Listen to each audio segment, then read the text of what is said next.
Hello, Disturbed Nerds! We are back. As you can see, we have a surprise guest star. Joining me today as a co-host is Angela. She is my best friend. She lives in Oklahoma. Hi. She's wonderful. She is the dean to my Sam. Yeah. Who else are we? She is Oh man, we're so many. Oh, this is a good lead-in to my what we're Steve. talking about today. Yeah. She is the Ren to my Nora, if you watch Ruby. Yes. She is the Sherlock to my Watson. Yeah. She is... What else? I swear we're missing so much. We're missing a lot, but I kind of don't want to get into it because it feels a little braggy. No, it's not and also makes me want to punch myself in the face a little bit. No, it's a great lead-in, though. It is a very good lead-in. There's also, we've got Katara and Zuko. We've got Oliver and Felicity. Mm-hmm. We've got Harry and Draco. Yes. It doesn't, okay, to anybody watching right now, it doesn't look like it because I'm smiling and laughing a lot, but I usually do end up being what we have termed the MBBG, the mysterious bad boy guy. Always, every single time. We have tried to, see if she's not, but she is. And most of the time, we end up being love interest. Now, obviously... We really do. Obviously, one exception goes back into the previous episode. Jacob, Edward. And Edward, yeah. Jacob and Edward. And Dean and Sam are obviously not love interests, but, okay. In some fictions, they are. But we don't read those. I read them sometimes on accident. Long story. On accident. But anyways, the reason why we were listing off all the things that we are and why she is the Sherlock to my Watson and the Dean to my Sam is because today we are talking about characters. And like she said, she is the mysterious bad boy guy. And I am SOF. Yep, the SOF, the sunshine optimistic fluff. It's like she said, it's a great lead into this episode because we're talking about characters. And no matter where you go, there's always an Angela and a Keely. There might be different, just in different universes. It's just a different reincarnation of us. And you have the kind of bad guy who's not really a bad guy, but he's mysterious and he's all angsty and he's got dark, mysterious past like Oliver, Sherlock, Dean, everyone under the sun, Edward. The ones we already listed, yes. All of those, right? He's got mysterious, he or she, can be a she, we're not gender biased here. Has a mysterious dark past and is all I can never love Jace. You're probably Jace. Do you know who that makes you? No. Okay, I feel like as a tip, she really hates Clary from the Mortal Instruments series. I hate her so much. If I'm Jace, she's Clary, and that I'm a better version of Clary. So much more better. I'm superior to that redheaded bitch. Anyways, back on track. So you have mysterious bad boy, dark, angsty past, can't ever love, yada, yada, yada, blah, blah, blah. And then you have sweet sunshine, occasionally mostly a blonde for some damn reason. He was yes, and good, and sunshine, and yada, yada, yada, blah, blah, blah. Makes me want to vomit. Six is the mysterious bad boy guy. 6 is mysterious bad boy guy. Hate that. I hate that. Every single time. I hate that. It doesn't matter what. It doesn't matter if it's a Sherlock, Arrow, anything. No, I will say, with the examples that we named off, if it's done right, it's not fixing a person. No. It's like those two people grow together as individuals and with each other. When it's done poorly, however, it very much turns into, you're broken, I will save you, which is gross. Yeah, I think Sherlock does a good job. So I don't think it's necessarily John fixing Sherlock. I think it's more of John kind of actually taking the chance to kind of get to know Sherlock and kind of help him understand things he can't really understand because he's a genius. But yeah, so like you were saying, it isn't so much that John fixes Sherlock. It's more they help each other grow. It's not, John doesn't try to change who Sherlock is, because Sherlock's amazing and John recognizes that. Mhm. He also recognizes that Sherlock is bad at relating to other people, so he will help him with that, but he will not change who Sherlock is to make it happen. Angela's very bad at relating to people. I can. I can. She's really not. She's actually pretty good at it. But it's the emotions that are difficult for me. Yeah. Emotions are weak. Sorry. Emotions are gross and I don't like them, and I prefer not having them. I wasn't aware you had any to begin with. Thank you, darling. You're welcome. The funny thing about being soft is that I'm actually really cynical inside and really sarcastic. So I'm like soft, bubbly on the outside, and on the inside I'm a cynic. Really hilarious. Yep. But we're talking character tropes because, right, like we said, there's always soft and there's always the serious bad boy guy. Always. Buffy, Angel. That's actually a very good example. I wouldn't necessarily call Buffy a soft, though, because she's badass. No. Yeah. Well, soft doesn't mean softy. And that's sometimes how we use it. It's just sunshiny, optimistic fluff. But I think she still is kind of considered soft, but she's like a different kind of version of soft. And one day we really need to break down the version of soft. And we need to break down the different levels of that, because Angel's not the same as Sherlock. Oh, definitely not. Dean's not the same as either of them. Yeah. And it's not the same as Felicity. Oh, of course not. Or Buffy. Right. Yeah. Sam and Buffy might be a little closer. Right. Compared to Felicity. They're all three softs. Yeah. So one day we need to, like, you know those little charts that they have, where they have like emo, or like emo pastel right here. Mm-hmm. Like little charts that'll break down in different columns of which character is what. So like Draco would be like prep emo or something, you know? Don't do that to me. Sorry. We need to do something like that for just rudeness right there.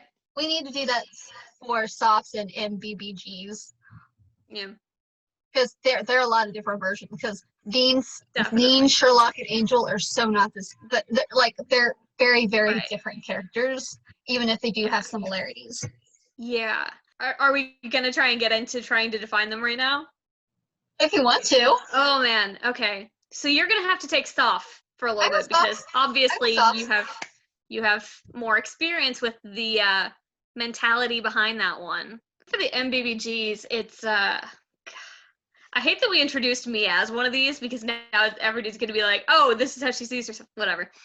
You think I really want everyone to see me as a soft? Like, come on.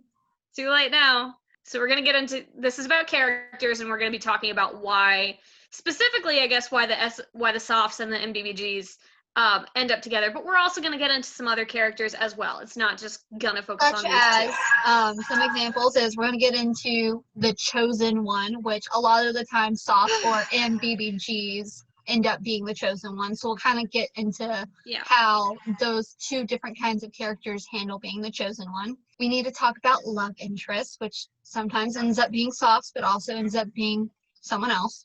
And we'll get into the sidekicks. I feel like sidekicks is very important kind of character trope, because everyone has a sidekick.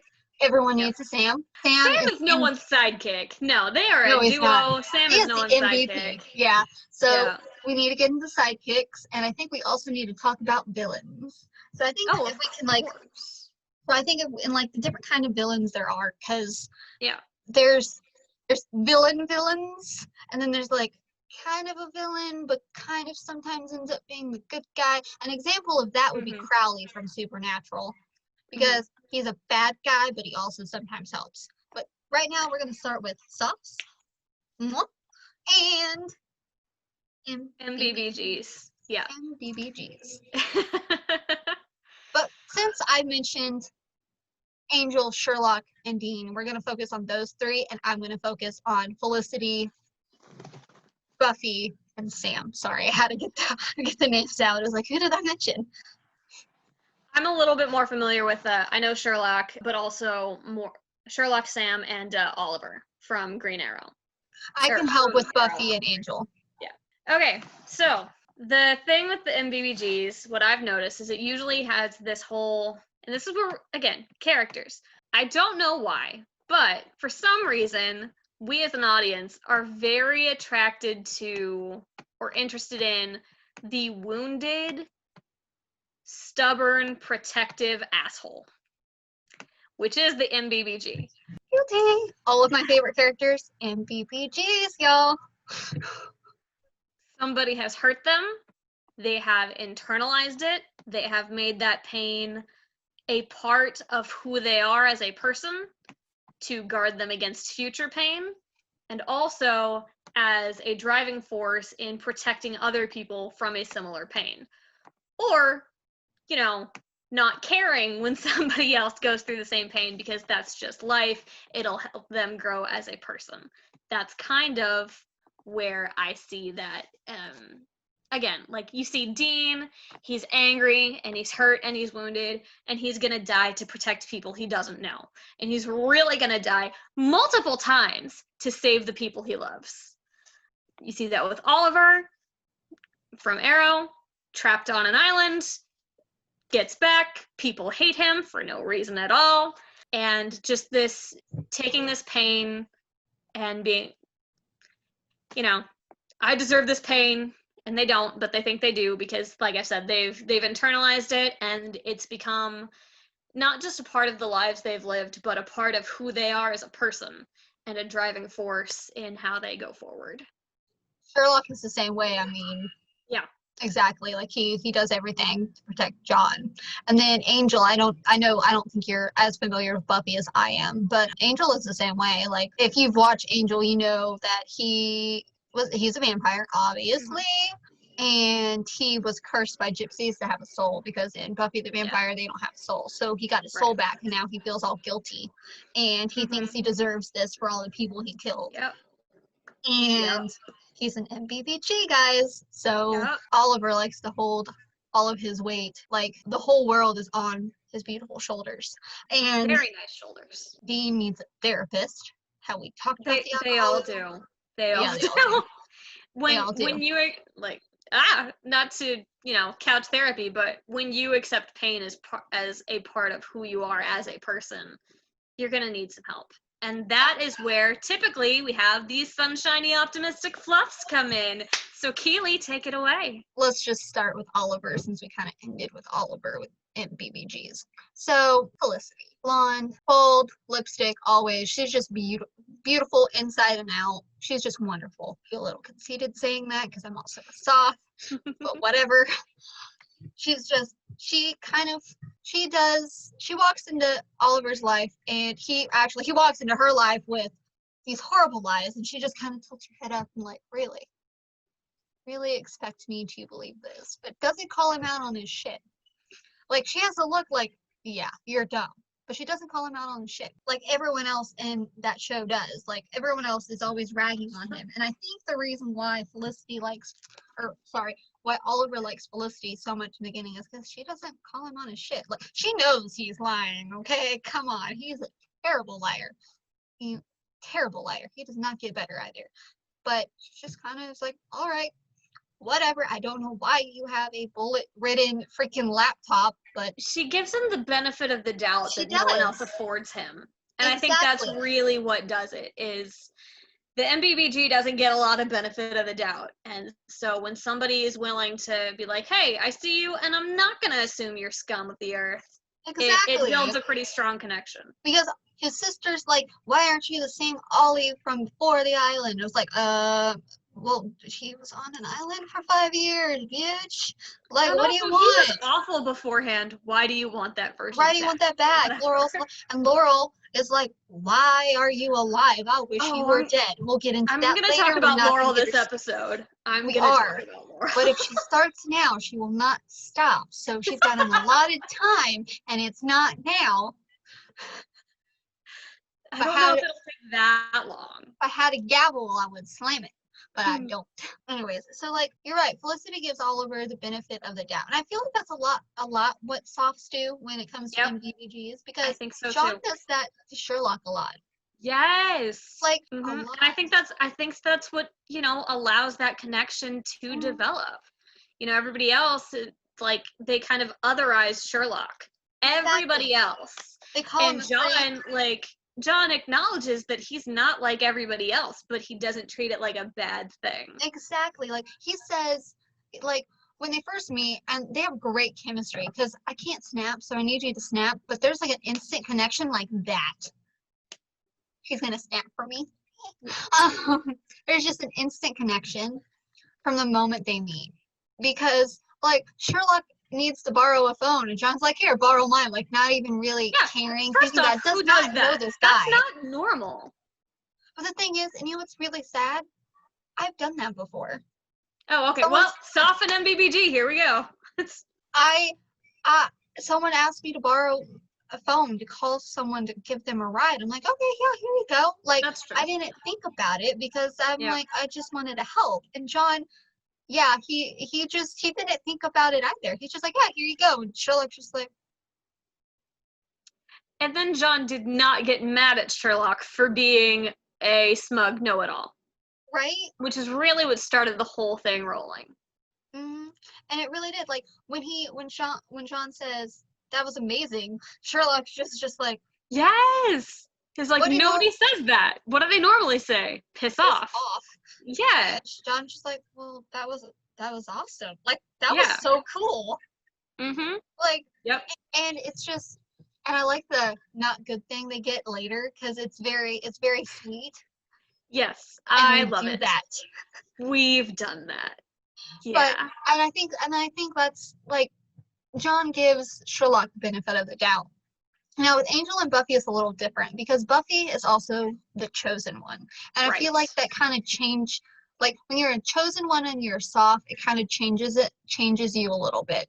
So Buffy's also the chosen one. Buffy is the vampire slayer. She's tough. And first of all, Angel follows her and she knows she's being followed. And so she lands him on his ass. She's like, okay, what do you want? Her heel on his throat? What do you want? Quick reminder to everybody, stalking's not okay. No, it is not. And he is so smug and arrogant. He starts to leave and he's like, she's like, so are you a friend? And he's like, oh, I never said I was your friend. And I'm like, oh, I want to hate you, but I kind of like you. I want to hate you. And towards the beginning, you kind of really, Angel's kind of very in the shadows, kind of helping her, but not helping her. You find out later that he actually was this creeper stalker dude, and he actually saw her when she first became the vampire slayer. He kind of watched her training, and he's like, okay, yeah, this little cheerleader is gonna fucking die, but their relationship is it's sweet in the beginning and it sucks later on. But I think the reason why they work is because yes, Buffy is soft. She always tries to find some way to do something, and she always tries to do something, but she doesn't take his shit. Yes, she's soft, and yes, he's an MBBG, but that's an important thing. Like, sunshiny optimistic fluff does not mean pushover. No, it does not mean weak or lesser in any way. No, it does not. If characters or writers treat them that way, then they're dumb. Exactly. And it's very, but that's why they're a little different, because like I said, Buffy is also the chosen one. And what makes, I'm about to ruin Buffy for you, sorry Angela. And if you have not watched Buffy ends up killing Angel to save the world. He comes back, it's fine, but he gets his soul taken away, and he causes a lot of problems, and the only way to close this portal to this hell dimension is to kill the person who opened it, which was Angel. So, like, she's got the sword. Huh? As you do.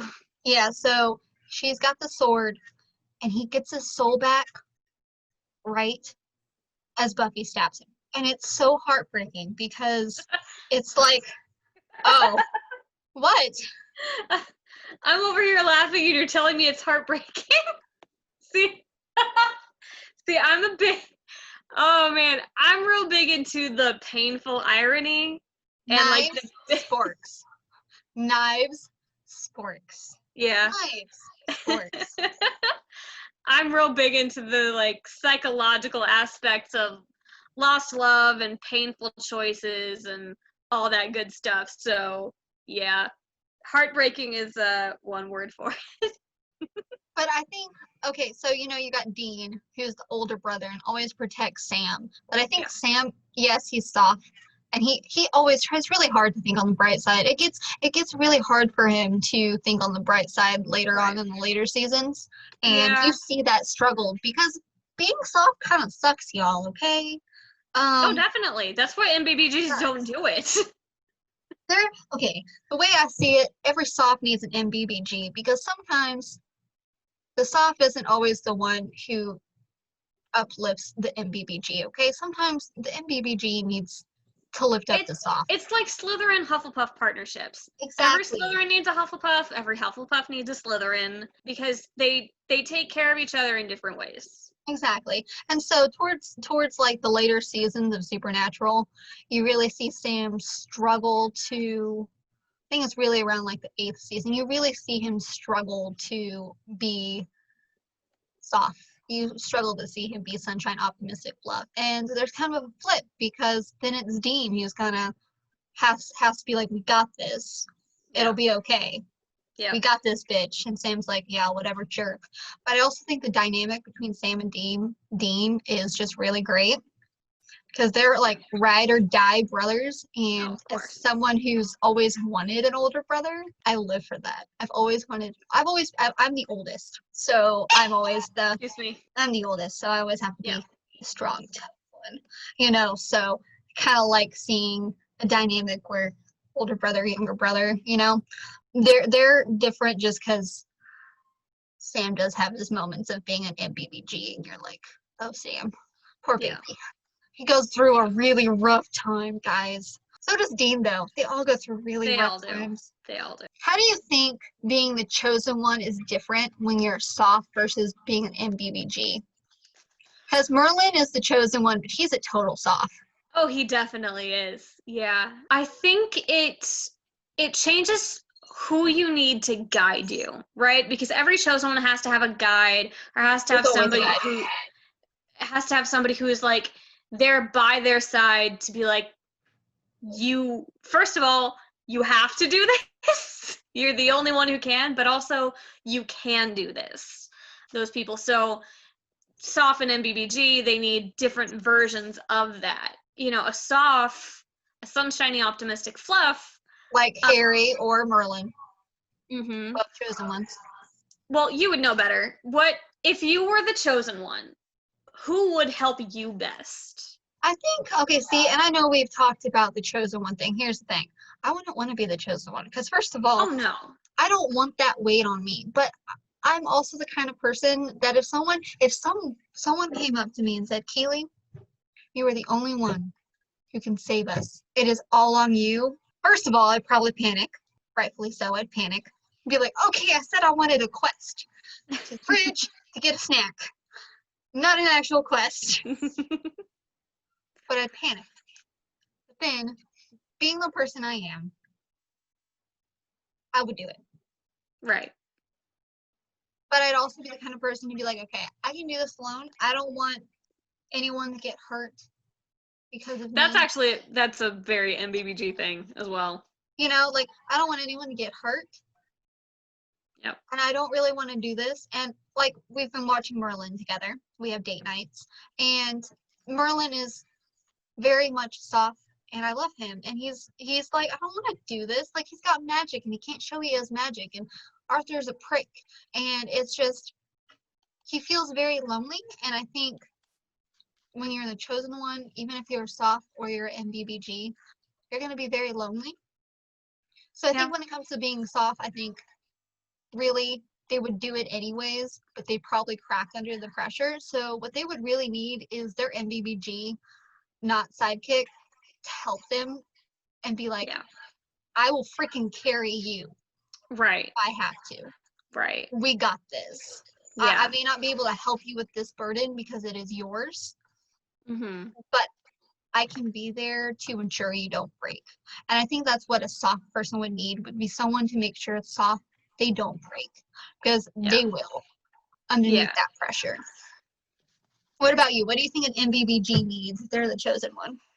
I think they would really need a reminder, not of what the quest is, because they're aware of what the quest is, but of who they're going to help by completing this quest. Because, like I said, I think a big thing with MBBGs is their desire to protect others from, like, this is something that I see a lot of MBBGs. If they see the SOF starting to flag or lose some of their sunshiny optimistic fluff, the MBBG will panic because they need their sunshine, they need their fluff to stay optimistic. And so, they really have to. That goes back to what I said about Dean. How Sam, he starts to see Sam falter, and Dean's like, "Whoa, man!" Because I need you to. I think a big part of the psychology is, they know who they are, and they know how they got that way, and they know that the reason that they are the wounded, moody, broody, badass / bitch that they are is because they went through a lot of pain, and they don't want anybody else to go through that pain. They see the sunshiny, optimistic fluff, who, yes, has been through hard times, but still managed to stay optimistic, and no one and nothing is allowed to break that. And so if the MBBG is the chosen one, it's really reminding them of who they're trying to take care of, who they're trying to help. It's not so much about the quest, it's more about who comes out of it alive. Which, spoiler, they never plan on it being themselves. They never plan on being the one to make it across the finish line, so long as they can push everyone else there. I think SOFs are the same way when they're the chosen one. I think that's just a chosen one thing. I think it is. They're like, I am chosen to die. It's like, you could also, live if you put a little bit more effort into it. And they're like, no, I'm chosen, I die. It's like, you're chosen to win, not to die. Stop it. But when it comes to the chosen ones, like I said, I wouldn't want to be the chosen one, okay? Like, would I love to be in a story? Would I love to be in Supernatural or Merlin or Harry Potter? Yes. I do not want to be the chosen one, but I end up being the chosen. We all want to be special, but we never want to be the chosen one. Exactly, because being the chosen one sucks. Like I said, it's lonely, okay? There's hardly ever a happy ending. People die. A lot of people die, and no. I don't want to be the chosen one. I would be okay being the soft, holding up the chosen one and being like, I got you. Do you need some tea? Do you need coffee? I think you need something stronger than coffee. While I don't condone drinking, I think you need a drink. Really bad. I got you. So I would not want to be the chosen one. Now, we're going to talk about the characters I love to hate. Okay, so she mentioned that I despise Clary. And the reason why I despise Clary, because Clary is one of those female characters that I want to deck in the face. Because she has no consequences for any of her actions. She has. That's what got me to stop reading the series. It really did. Yeah. I liked the first books, but no consequences. I was just done. The scene that ruined it for me was she created a portal, which is apparently a cardinal sin. She created a portal, and they were like, you're not allowed to do that. Instant death, or whatever it was. And she goes, I didn't mean to. And they're like, what do you mean you didn't mean to? She goes, I just did it. And they're like, oh, you're so special. That's okay then. Series dead. Series over for me. That was the end. Do you know who is a better female character in that series? Tessa. From Infernal Devices. And she's from Infernal Devices. She's a really good character. I like her a lot. They actually managed to get the female character when it's set in the 19th century better than the modern character. Interesting, but whatever. Clary's one of those characters that is just she can't do no wrong. She can do no wrong. There's no consequences for her actions. And it bothers me, okay? I don't like characters like that.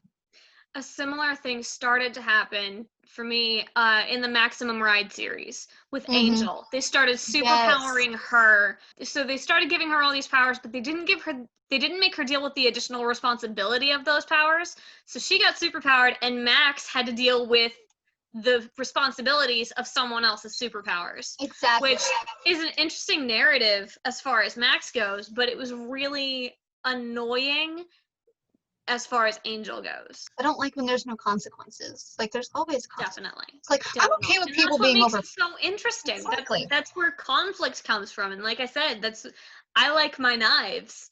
So you can do a lot with that kind of inner turmoil. Mhm. But too many people want their characters to stay spotless. It loses audience members, as you can see. Exactly. It lost me in a big way. I don't like characters like that are just, there's no consequences.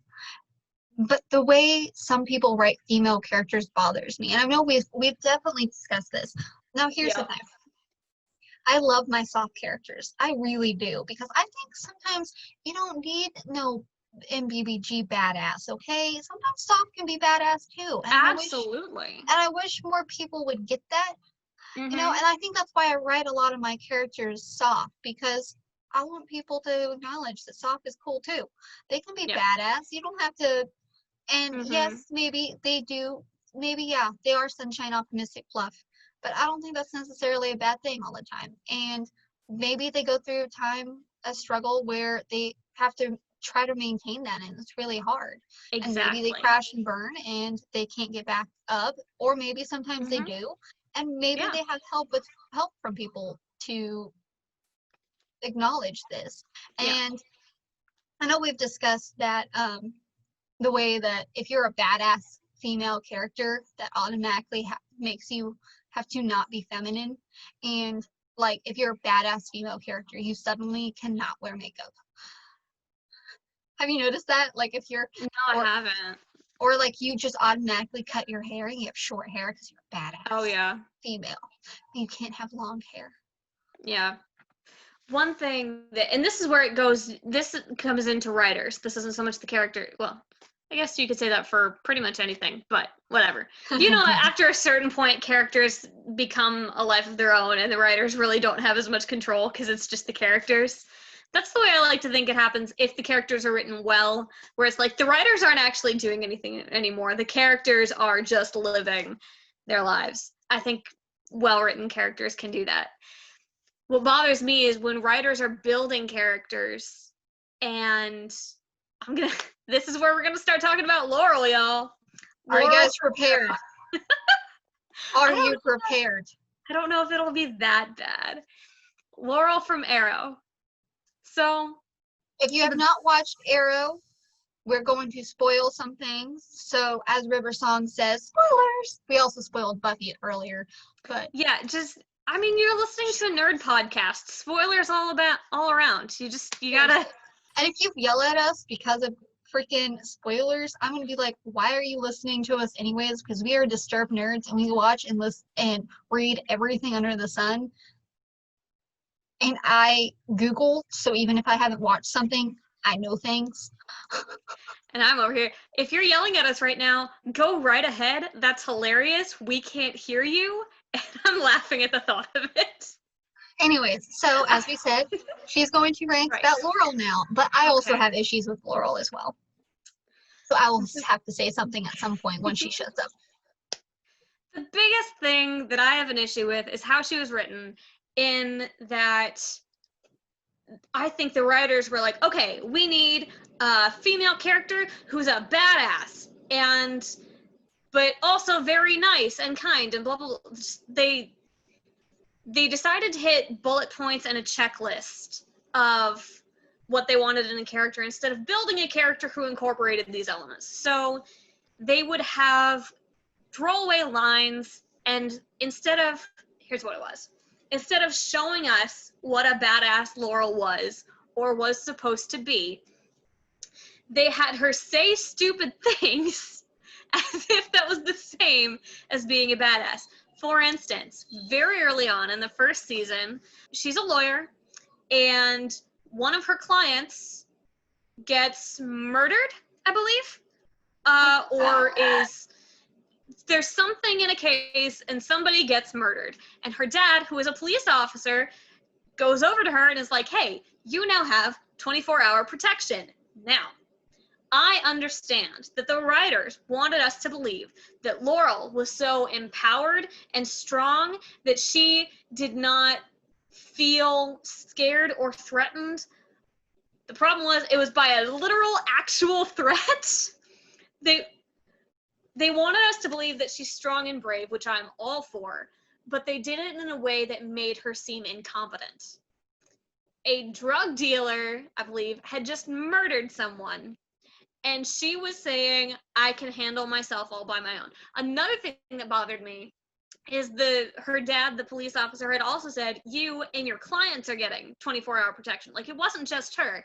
And she was getting at it about that. I was like, so not only are you being brave, stupid, not only does that affect you, you're also putting other people in danger because you want to feel tough, not because you are being tough, because you want to feel tough. And that was something, and I fully, completely blame the writers for that. I do not blame Laurel for that. That's writers who did not do Laurel justice. And she has tiny moments where you like her, tiny sliver moments where you can actually see the potential in her character. But she rubs me wrong in a different kind of way than Clary does. Clary rubs me wrong because she's OP'd, overpowered, if you don't know that shorthand. She's OP'd, and I don't have a problem with OP'd if there's consequences. But if you're OP'd and you have no consequences, then you're just OP'd and an asshole. And with Laurel, it's like, she was underpowered for what they wanted her to do. Yeah, she's underpowered, and they're trying to make her seem like she's tough, and she's not. And she, like, first of all, I didn't like her from the moment I met her because she tells Oliver I wasn't long enough. It's a freaking shitty line that you'd say to some dude. Oh goodness, what was it? I'd hoped you'd rot in hell a lot longer than 5 years. Oh, I can't stand that. And that's why their love. I know we talked about this on the phone. That's why their love thing bothers me, because I'm sorry. Had no chance. Oliver, there was no coming back from that. No coming back from that. Maybe be friends, but not ever love again. Because I'm sorry. I love you, Angela, but if you had told me that, first of all, I would have walked away because I would have been crying and did not. How did I become Laurel in this scenario? Don't know. I would have cried, walked away and cried, and I would not have talked to you for a really long time. Obviously. Well, and that was kind of the goal, though. Like, she very much did not want him to talk to her ever again. But, like, and he's still so in love with her. I'm like, I don't believe that. How are you in love with her? Exactly. I'm not in love with her at all. I'm going to punch her in the face, and this is fiction. And it was another one of those, I really believe the writers wanted us to believe that she was a strong and independent woman who did not define herself by the men in her life. And while I like that idea, and it's very important to instill, that was not a good way to go about it. It missed the mark in a big way. Yeah, it did. Do you know what is a good example of a strong, independent woman who's not defined by the men around her? Wonder Woman. Jessica Jones. Wonder Woman and Jessica Jones. Because first of all, we'll get on to Jessica Jones.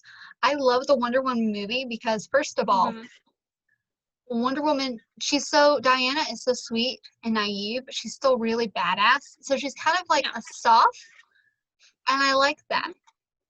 And she's very pure and good. And when you meet Steve Trevor, he's not like at first he's like, okay, interesting woman, and then he's like full on board with her. Like he's all right. Like the shield part where he's like, shield Diana. And I'm just like, he saw that from them fighting, from watching her people fight, and he took that because he's like, we might need this.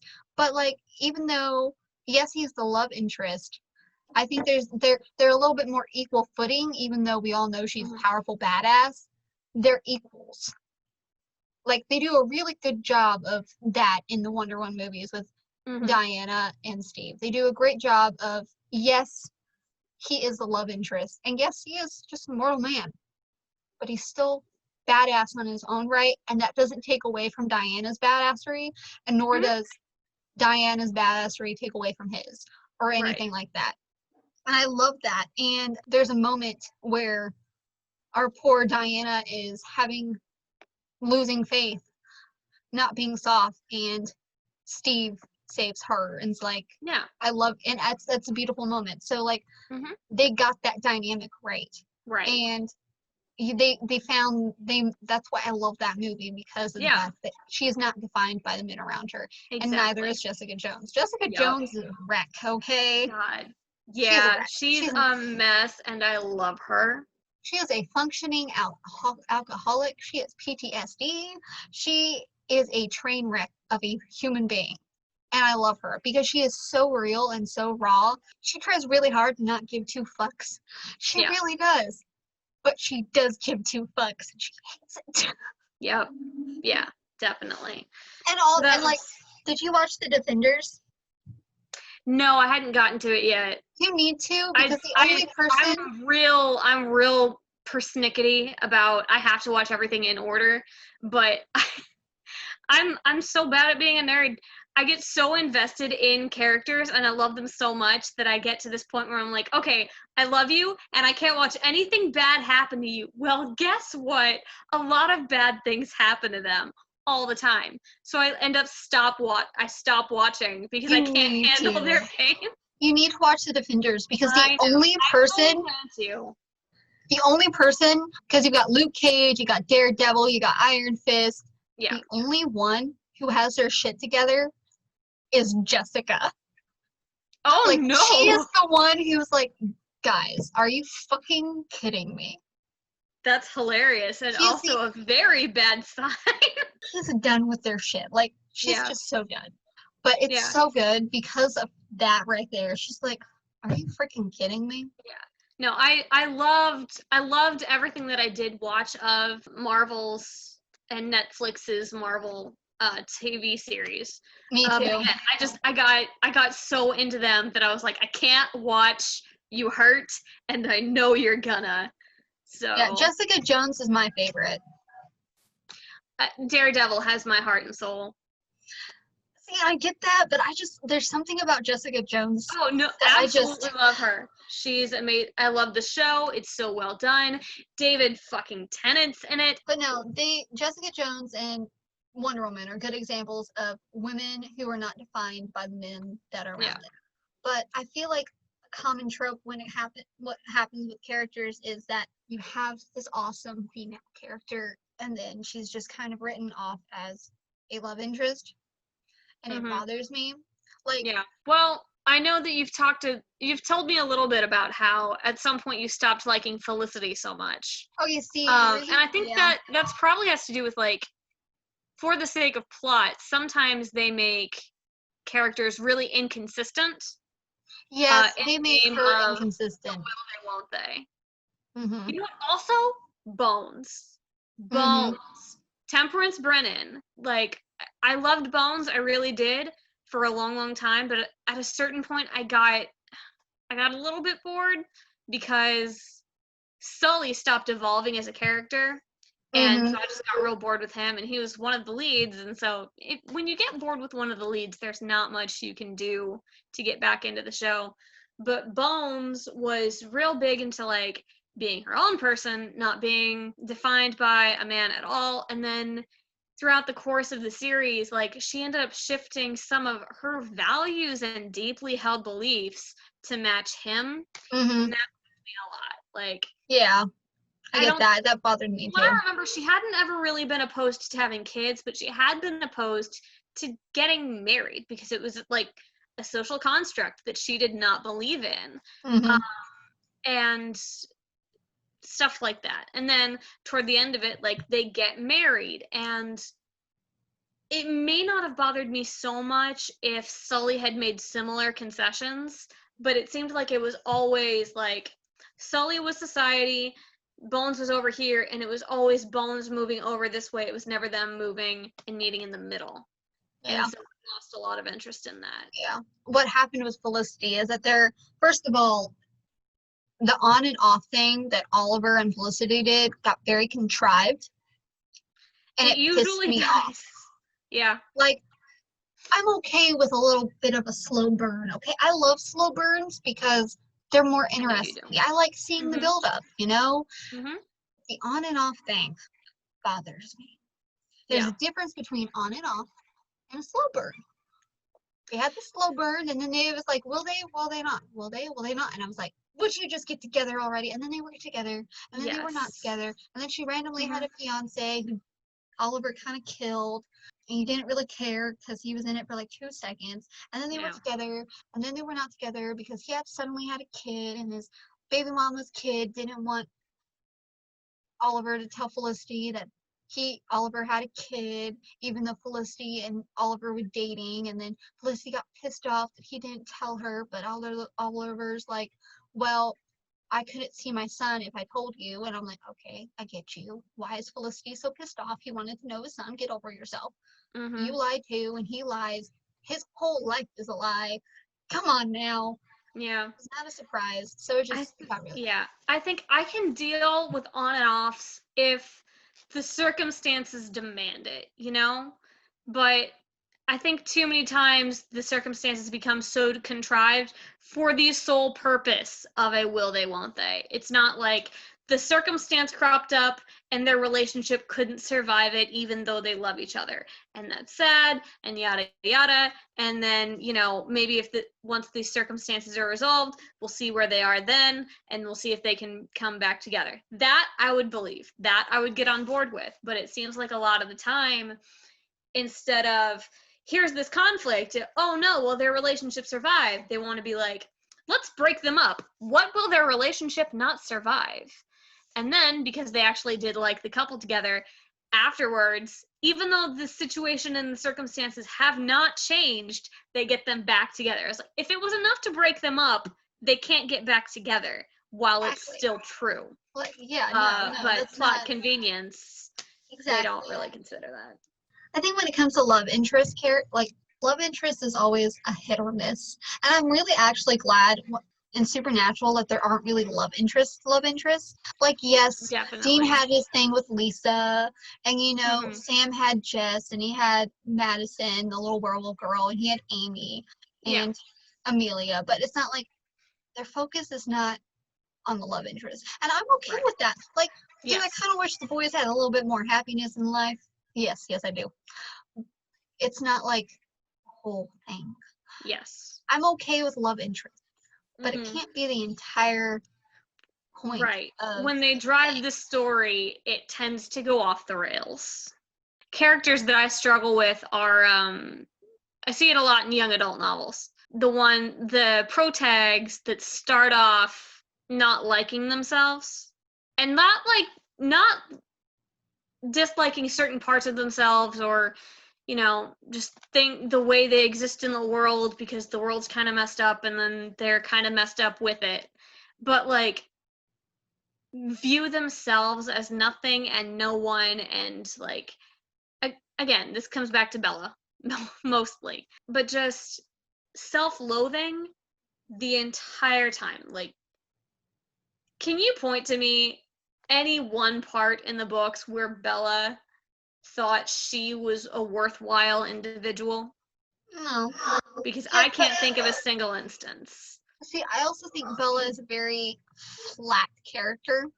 She is. I don't like flat Yeah, characters because they're not interesting to me. Like definitely. there's no And depth to I her or think to anyone in right. this series, and that's why the series bothers me is because Mhm. even though I don't like Mortal Instrument, even though I don't like Clary, at least she has some depth to her, a little Right. bit, a tiny bit. Yes. And I think that, self-loathing was used to flatten her as a character. I Yeah, it was think used to flatten if her a she lot, hadn't hated herself, she would have had to have a hobby. She would have had to have a personality. and she does not have a personality. And she didn't. And I think Meyer's way of getting away with that was to have Bella hate herself so much that she didn't invest in herself. Hmm. And It annoyed me. I think when you write characters, it's yes, it's a character, yes, it's fiction, but you also have to try to draw your own Yeah. experiences and other people's experiences to make them more real and less flat. And I think that's the problem with Bella, is that she seems so flat. She doesn't seem like an ordinary 17-year-old. Okay, because here's the thing. I have to say one last thing. While we were listing off MBBGs, I can't believe neither of us mentioned Batman. I literally have a Wonder Woman poster behind. Yeah. Neither of us mentioned Batman or Superman for the SOF. So I'm gonna go with epic fail. Failure.